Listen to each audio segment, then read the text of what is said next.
Presidenti i Republikës Bujar Nishani shpreh shqetësimin për përmasat që po merr kriza politike në vend. Përmes një deklarate për shtyp, kreu i shtetit i bën thirrje kryeministrit Edi Rama dhe kryetarit të Partisë Demokratike Lulzim Basha të ulen për bisedime për kompromis. Presidenti i Republikës Bujar Nishani po ndjek me shumë shqetësim përmasat që po merr kriza politike në vend.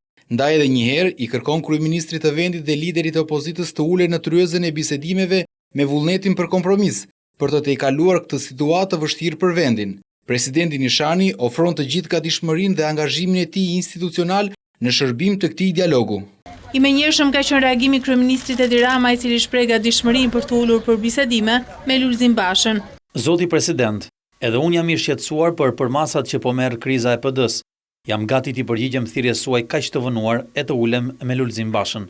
Edhe Partia Demokratike ka mirëpritur ftesën e presidentit Bujar Nishani për dialog në funksion të zgjidhjes së krizës, por në deklaratën për shtyp, koalicioni opozitare cilëson Edi Ramën si shkaktarin e krizës, ndaj tryeza duhet të jetë për bisedime të vërteta dhe jo fasad. Ndonse shkaktari kësaj krize Edi Rama me veprimet dhe qëndrimet e tij ka vendosur interesin e tij vetjak përpara interesave të qytetarëve shqiptar, opozita dhe Partia Demokratike kanë kërkuar gjithmonë rrugën e dialogut të vërtet dhe jo fasad, për të bashkuar përmes zgjidhjes së ofruar në luftën kundër krimit, drogës, korrupsionit dhe kthimit të shtetit në garnizon elektoral të pushtetit, që kërcënojnë asgjësimin e zgjedhjeve, demokracisë dhe stabilitetit. Partia Demokratike dhe koalicioni opozitar rikonfirmojnë gatishmërinë e tyre, duke u përgjigjur pozitivisht ftesës së presidentit Nishani.